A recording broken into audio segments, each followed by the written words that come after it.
एक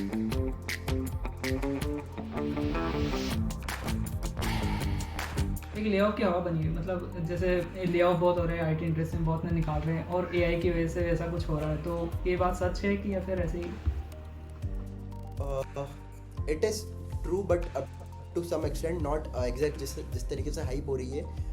it is true up to some extent. अगर आप अच्छे से वर्क नहीं कर रहे हो, अगर आप बहुत सारी चीज़ें जो डेडली वर्क की वो अगर आप सही टाइम पे कंप्लीट नहीं कर रहे हो, you are not learning something new, so definitely there are chances कि you can be one of them who is a part of layoff. So बहुत सारी ऐसी चीज़ें हैं जिन अगर आप अपने वर्क को बहुत अच्छे से कर रहे हो, बहुत सारी नई स्किल्स है उनको उनमें आप कहीं ना कहीं इंटरेस्ट है आपका, बहुत उन सब चीज़ों को आप सीख रहे हो, so there will be chances कि अगर आपका ले ऑफ भी होता है तो भी आप कहीं ना कहीं एक बहुत अच्छी अपॉर्चुनिटी पे लैंड करोगे।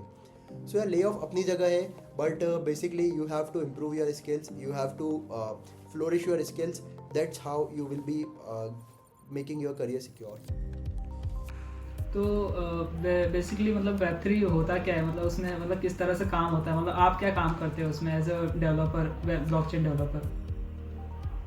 सो वेब थ्री जो फर्स्ट बार अगर वर्ल्ड में हम देखा जाए कि वेब थ्री जो टर्म है सबसे फर्स्ट बार गेविन वुड ने यूज़ करा था। Gavin would is one of the को फाउंडर ऑफ इथीरियम, जो कहीं ना कहीं वर्ल्ड की one of the biggest blockchain है, उसके को फाउंडर है गेविन वुड। उन्होंने यूज़ स्टार्ट करा था इस वर्ड को। अब तो वो पोल्का डॉट पे काम कर रहे हैं, उन्होंने एक अलग ब्लॉकचेन बनाई है, उस पर काम कर रहे हैं इथीरियम के साथ। सो वेब थ्री को हम इस तरीके से समझ सकते हैं कि ये नेक्स्ट एरा ऑफ इंटरनेट है।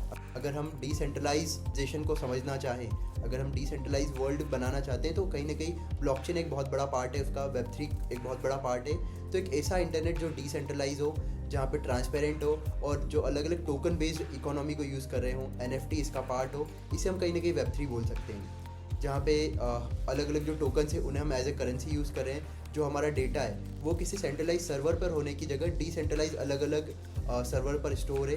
कोई सेंट्रलाइज अथॉरिटी नहीं है जिसका इन सब पे पूरा कंट्रोल है, एक डिसेंट्रलाइज सिस्टम है। अगर हम डाओ गवर्नेंस के थ्रू वेब थ्री को रन करा जाता है, सो इस तरीके से हम वेब थ्री को एक बेसिक अंडरस्टैंडिंग समझ सकते हैं कि एक डिसेंट्रलाइज एंटिटी को जो चीज़ आगे बढ़ा रही है वो वेब थ्री है।